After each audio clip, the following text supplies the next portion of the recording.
If you would have asked me 5 years ago what Techstars was, I probably would have said, Tech who? It's not something that we learn about in OT school. It's not something that most clinicians ever even think about pursuing. But as I started trying to scale our occupational therapy work in a way that could reach more people across the country, one thing became super clear. If we wanted to expand access to occupational therapy, we'd have to use technology. That realization opened up a whole new ecosystem for me, an ecosystem where healthcare and technology actually cross and intersect. And that space today is called digital health or health tech. You're even starting to see governments and payers talk about it more because digital health tools can help people stay safer and more independent at home. But here's the thing. Most of the companies building these tools are trying to solve problems that fall directly within the scope of OT. So they're working on things like fall prevention, safety at home, monitoring older adults, sensory regulation for children, and helping people function in their daily lives. These are the areas where occupational therapists already have deep expertise.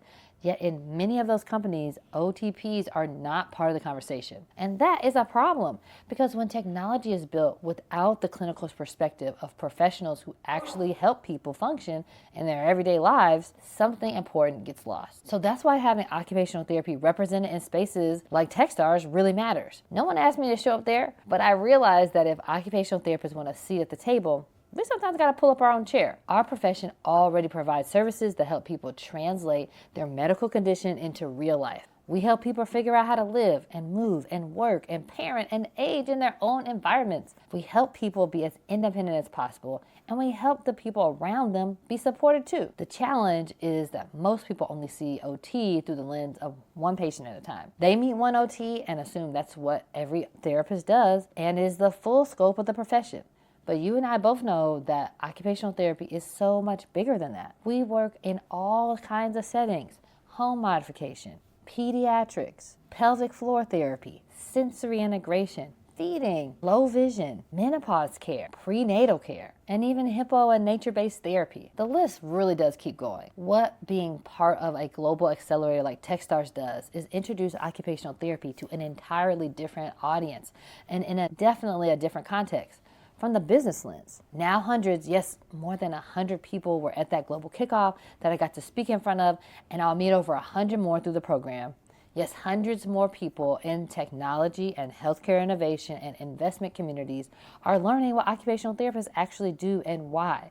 And that awareness matters because even if they're never a partner with AskSAMIE directly, they might start building products and think, we should probably have an occupational therapist involved in this.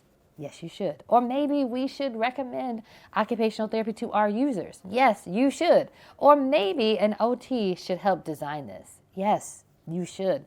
And that's how awareness grows. Our opportunities grow and people get better access to care. In many ways, occupational therapy has had a 100-year-old marketing problem. We know how valuable the profession is because we do it every day. But many people outside the profession still don't fully understand what we do. Sometimes our own prescribing physicians. My hope is that by showing up in spaces like Techstars, we accelerate the closing of that gap so that the things we learned in school, the impact we know OT can have, actually gets used in the real world at scale. So while I'm in this accelerator, I hope you'll follow along with the journey, share your ideas, give feedback, tell me what you're doing in your OT practice, because when I talk to people outside of our profession, I want to be able to say, did you know occupational therapists do this too? The more examples we can share, the clearer it becomes that OT belongs in every conversation about how people live, function, and participate in the world.